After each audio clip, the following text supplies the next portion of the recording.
Yeah, and last but not least, let's talk a little bit about the evaluation of stream classifiers, which is also a very important point. I mean, you apply maybe several models with different hyperparameters, and you want to evaluate which of the models are the best for your particular stream, for your particular application.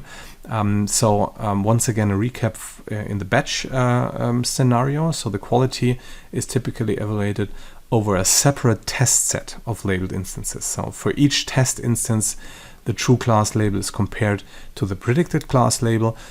You can, for example, compute a confusion matrix, which is always a good idea. Very useful tool for analyzing how well your classifier performs. That's what I also typically do. So for an M class problem, the matrix is of size M times M. You know that. Here is an example for a 2 class problem. So typically the columns stand for the predicted classes and the rows represent the actual classes. And for a 2 class problem, you have the true positives, true negatives, false positives, false negatives, because you have positive and negative in a 2. So you assume that in the 2 class problem you have positive and negative class labels, so to say. Yeah. So the terminology is positive tuples are the tuples where the main class of interest, and negative tuples are all other tuples. So this terminology also holds true for not a 2 class problem, but a general M class problem. Yeah, so the majority or the main class of interest are the positives, and the negatives are the other tuples. Yeah, so if you have more than 2 classes, but typically you just apply positive and negative only to 2 class problems, which is a little bit less confusing. Anyway, yeah. So confusion matrix is very valuable because you can compute some evaluation methods, for example, accuracy or the error rate. So there are a lot of things you can compute from the confusion matrix, which can be interesting and depending on the application, you would like to compute different evaluation measures, of course, yeah, and also optimize different evaluation measures depending on the application. Yeah, some evaluation procedures we got to know in the batch scenario are holdout method. So the data is randomly partitioned into 2 independent sets. Training set, which should be approximately 2/3 for model construction. Test set, which should be approximately the rest, which is 1/3, of course, for evaluation. Yeah, which is problematic for small data sets. So if you have less data for training, or if you have small data sets, there's less data for training. Yeah. Then the classical scenario for mid-sized data, I would say, small and mid-sized data, is cross-validation. Typically, you do k-fold cross-validation, usually with k equals to 10, so 10-fold cross-validation.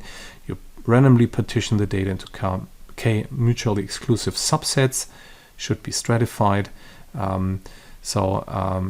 Each partition, each chunk, each fold should have approximately equal size. Then training and testing is performed k times. At the ith iteration, we use di, the ith fold, as the test set, and the remaining k-1 partitions, the remaining k-1 folds, as the training set. So each fold is used as a test set at least exactly once, and k-1 times for training. You know? And then the accuracy is the average accuracy over all iterations. So all observations, all available observations are really exploited both for training and testing. Yeah. So for more details, please check out KDE1, of course. So how to do that in stream classifiers? Well, holdout method, we need 2 separate data sets for training and testing.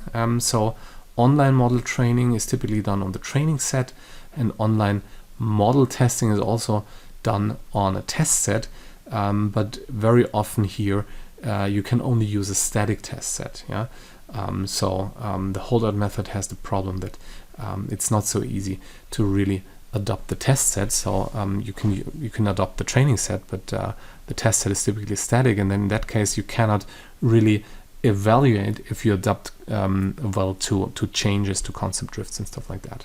Yeah.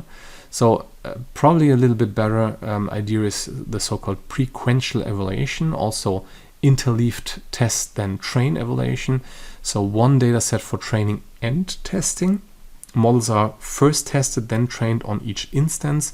So the test set is dynamic because it's really on each instance, but it assumes what we said before is probably a little unrealistic assumption that directly after the label, so directly after arriving of an instance for testing, directly after an instance has arrived from the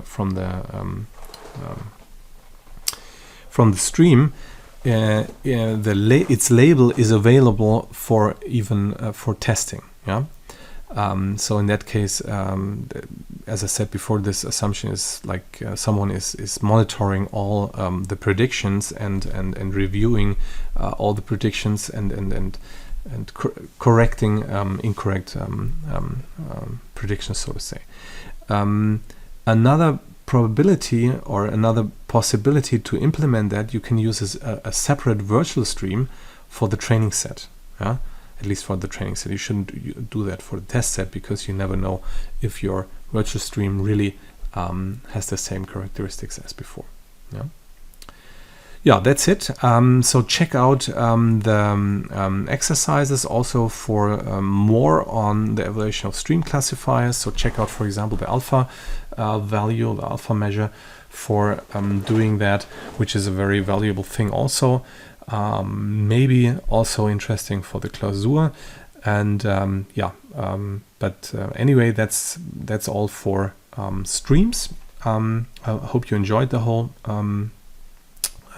thing here, the whole chapter, and next up will be sequential data. So stay tuned for next week. See you there. Stay healthy as always. Bye bye.